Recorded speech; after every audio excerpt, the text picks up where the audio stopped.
নমস্কার বন্ধুরা, কৃষকদের বাংলা শস্য বীমা যোজনার মাধ্যমে ফসলের ক্ষতিপূরণ দেওয়া শুরু হলো। একটি জেলাতেই 136 কোটিরও বেশি টাকা পাঠানো হলো বাংলা শস্য বীমা যোজনায় ফসলের ক্ষতিপূরণের জন্য। প্রাকৃতিক দুর্যোগের কারণে বেশ কিছু চাষের জমি ক্ষতিগ্রস্ত হয়েছিল। অতিবৃষ্টি এমনকি শিলাবৃষ্টির কারণেও কৃষকের ফসলের জমি ক্ষতিগ্রস্ত হয়েছিল। প্রায় 4 মাস আগে ক্ষতিগ্রস্ত হওয়া এই সব ফসলের জন্যই ক্ষতিপূরণের টাকা পাঠানো শুরু হলো এবং একটি জেলাতেই 6টি ব্লকের বেশ কিছু গ্রাম পঞ্চায়েতে সেই টাকা দেওয়া হলো। এমনকি কোন কোন ব্লকে কত কোটি টাকা পাঠানো হয়েছে, সেই সঙ্গে কতজন কৃষক ক্ষতিগ্রস্ত হয়েছে সেই তালিকাও আজকের ভিডিওর মাধ্যমে আপনারা সম্পূর্ণ জানতে পারবেন। তাই ভিডিওটি অবশ্যই শেষ পর্যন্ত দেখবেন, তাহলে বুঝতে পারবেন কোন জেলায় কোন ফসলের ক্ষতির ফলে এই ক্ষতিপূরণের টাকা পাঠানো শুরু হলো সেই সম্পর্কিত সমস্ত তথ্য। তো চলুন ভিডিওটি শুরু করা যাক। তবে তার আগে আপনাদের কাছে একটি ছোট্ট অনুরোধ করব, এই চ্যানেলে যদি নতুন এসে থাকেন তাহলে অবশ্যই চ্যানেলটিকে সাবস্ক্রাইব করে পাশে থাকা নোটিফিকেশান বেল আইকনটা অল করে রাখবেন, তবেই পরবর্তী ভিডিও নোটিফিকেশান সবার প্রথম আপনার কাছে চলে যাবে।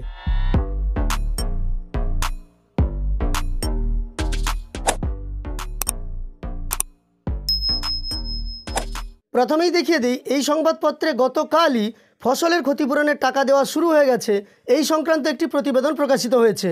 আপনাদের বাড়িতে যদি বা বাড়ির কাছাকাছি কেউ এই সংবাদপত্র নিয়ে থাকেন তাহলে আপনি গতকালের এই সংখ্যাটা দেখতে পারেন, অবশ্যই সেখানে আপনি তথ্য পেয়ে যাবেন। এবার দেখুন সেই প্রতিবেদন। মাস চারেক আগের প্রাকৃতিক দুর্যোগে চাষে ক্ষতি হয়েছিল।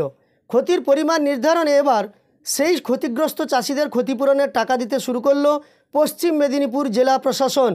ক্ষতিপূরণ মিলছে বাংলা শস্য বীমা যোজনা থেকে, অর্থাৎ 4 মাস মতো আগে প্রাকৃতিক দুর্যোগের কারণে যে ক্ষতিগ্রস্ত হয়েছিল পশ্চিম মেদিনীপুর জেলার চাষিরা, তাদের কিন্তু ক্ষতিপূরণের টাকা দিতে শুরু করলো জেলা প্রশাসন।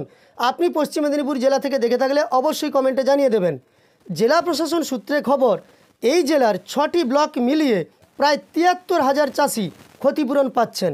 6টি ব্লকে 73,000 চাষি। কোন কোন 6টি ব্লক, সেই 6টি ব্লক সম্পর্কেও আপনি দেখতে পাবেন এবং সেই ব্লকে প্রত্যেক ব্লকে কতজন করে কৃষক ক্ষতিপূরণের টাকা পাচ্ছেন সেই সম্পর্কেও জানতে পারবেন। শেষ পর্যন্ত অবশ্যই ভিডিওটি দেখতে থাকুন। জেলা শাসক খুরশিদ আলী কাদরি বলেন, গত মার্চ মাসে অতিবৃষ্টি হয়েছিল, শিলাবৃষ্টিও হয়েছিল। জেলার 6টি ব্লকে বোরো চাষ ক্ষতিগ্রস্ত হয়েছিল। ক্ষতিগ্রস্ত চাষিরা ক্ষতিপূরণ পাচ্ছেন। জেলা প্রশাসন সূত্রে খবর, দাঁতন 1 ও 2, মোহনপুর, খড়গপুর 1 এবং সেই সঙ্গে নারায়ণগড় এবং কেশিয়াড়ি, এই 6টি ব্লকে গত মার্চে অতিবৃষ্টির প্রভাব পড়েছিল। ব্লকগুলির 18টি গ্রাম পঞ্চায়েতের 405টি মৌজার ফসল কম বেশি ক্ষতিগ্রস্ত হয়েছিল। এবারে বুঝতে পারলেন কোন কোন 6টি ব্লকের কথা বলা হয়েছে। দাঁতন 1 এবং 2 নম্বর ব্লক, মোহনপুর ব্লক, খড়গপুর 1 নম্বর ব্লক, নারায়ণগড় ব্লক এবং কেশিয়াড়ি ব্লক। আপনি এই 6টি ব্লকের মধ্যে পড়েন কিনা, কোন ব্লকের আপনি বাসিন্দা বা কৃষক, তা অবশ্যই কমেন্টে জানাতে ভুল করবেন না। এই ব্লকগুলির 18টি গ্রাম পঞ্চায়েতের 405টি মৌজার ফসল কম বেশি ক্ষতিগ্রস্ত হয়েছিল। জেলার গ্রামীণ উন্নয়ন নিগমের মানে ডিআরসিডি প্রজেক্ট ডিরেক্টর গোবিন্দ হালদার বলেন, 18টি গ্রাম পঞ্চায়েতের 405টি মৌজায় সব মিলিয়ে 72,796 জন কৃষক ক্ষতিপূরণ পাচ্ছেন। ক্ষতিপূরণ বাবদ আর্থিক সহায়তা দেওয়া শুরু হয়েছে, অর্থাৎ টাকা দেওয়া ইতিমধ্যে শুরু হয়ে গেছে।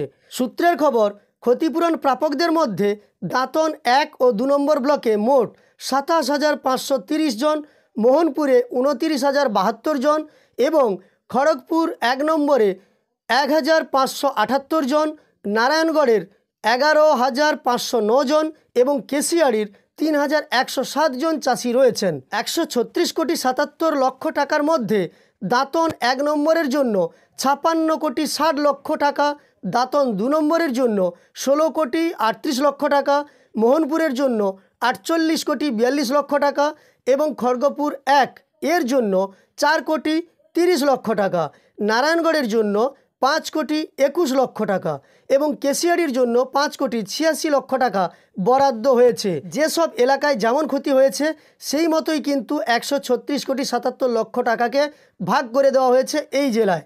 জেলা প্রশাসনের এক আধিকারিকের কথায়, বাংলা শস্য বীমায় নাম নথিভুক্ত করার জন্য প্রচার চলে, গ্রামে গ্রামে গিয়ে কৃষকদের সচেতন করা হয়। জেলা প্রশাসনের এক আধিকারিক মনে করাচ্ছেন, ওই কৃষকেরা শস্য বীমার আওতায় ছিলেন বলেই ক্ষতিপূরণ বাবদ আর্থিক সহায়তা পাচ্ছেন।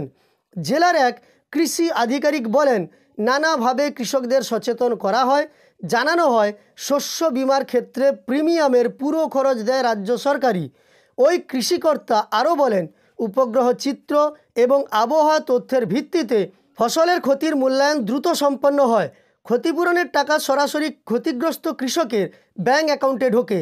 স্থানীয় বিপর্যয় যেমন শিলাবৃষ্টি, ভূমিধস, জল জমার ফলে চাষ ক্ষতিগ্রস্ত হলেও ক্ষতিপূরণ মেলে বিমা করা থাকলে। এমনকি ফসল কাটার 2 সপ্তাহের মধ্যে ঘূর্ণিঝড় অথবা অকাল বর্ষণে ফসল ক্ষতিগ্রস্ত হলেও ক্ষতিপূরণ মেলে। এই জেলায় কৃষক রয়েছেন প্রায় 10,62,000। এবার তাদের সকলকেই শস্য বিমার আওতায় আনার উদ্যোগ হচ্ছে বলেই জানানো হচ্ছে প্রশাসনের পক্ষ থেকে। অর্থাৎ প্রশাসন জানাচ্ছে এবার যে বাংলা শস্য বিমা যোজনার মাধ্যমে ফসলের ক্ষতিপূরণের জন্য ফর্ম ফিল আপ হবে, সেখানে কিন্তু এই জেলার সমস্ত কৃষক যাতে ফর্ম ফিল আপ করেন সেই ব্যাপারে কিন্তু প্রচার চালানো হবে। আর ইতিমধ্যে আপনারা যেটা দেখলেন যে গত মার্চ মাসে অতিবৃষ্টি বা শিলাবৃষ্টির কারণে বোরো ধান যে ক্ষতিগ্রস্ত হয়েছিল, সেই রকম 6টি ব্লকে মোট 136,77,00,000 টাকা ট্রান্সফার করা হলো। কৃষকরা এবার তাদের ব্যাঙ্ক অ্যাকাউন্টে টাকা পেতে শুরু করবেন। টাকা ঢোকা শুরু হলে সেই সম্পর্কিত তথ্য আপনাদের আমি জানিয়ে দেব। আর যাদের টাকা ঢুকবে তারা আমাকে তথ্য দিয়ে পাঠাতে পারেন। আমার সঙ্গে যোগাযোগের সমস্ত মাধ্যম ভিডিও ডেসক্রিপশানে আছে। আমার দেওয়া এই তথ্যগুলো আপনাদের উপকারে এসে থাকলে একটি লাইক করে আমাদের উৎসাহিত করার সঙ্গে সঙ্গে এই ধরনের তথ্য আরও পাওয়ার জন্য এই চ্যানেলটিকে সাবস্ক্রাইব করে পাশে থাকা নোটিফিকেশান বেল আইকনটাও অল করে রাখবেন। ভিডিওটি শেষ পর্যন্ত দেখার জন্য অসংখ্য ধন্যবাদ।